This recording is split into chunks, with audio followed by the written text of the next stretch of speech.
జేఎన్టీవీ news channel CEO Chintada Janardhanarao. Tekkali ఐతంలో Innovia hackathon ముగింపు.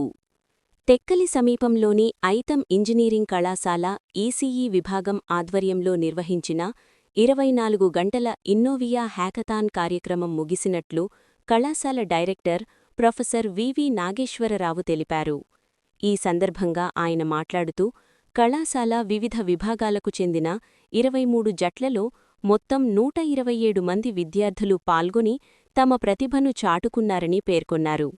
పోటీలలో ఈసీఈ ద్వితీయ సంవత్సరం విద్యార్థుల బృందం ప్రథమ స్థానం సాధించగా, కంప్యూటర్ సైన్స్ ఇంజనీరింగ్ 3వ సంవత్సరం విద్యార్థుల బృందం ద్వితీయ స్థానం దక్కించుకున్నట్లు తెలిపారు. ఈ కార్యక్రమానికి కన్వీనర్గా ECE head doctor V Ashok Kumar, కో-కన్వీనర్గా డాక్టర్ ఎంఎస్ఆర్ నాయుడు వ్యవహరించారు. అధ్యాపకుల తరఫున కోఆర్డినేటర్లుగా doctor E Jaya, doctor P Kameswararao, P లతశ్రీలు బాధ్యతలు నిర్వర్తించగా, విద్యార్థుల కోఆర్డినేటర్లుగా M Sai Satvik, T Omkar, L Yuvaraj, N Ganesh, Likhitha Bhavani పనిచేశారు. కార్యక్రమంలో కళాశాల ప్రిన్సిపల్ డాక్టర్ ఏఎస్ శ్రీనివాసరావు పాల్గొని విజేతలకు ప్రశంసాపత్రాలు అందజేశారు.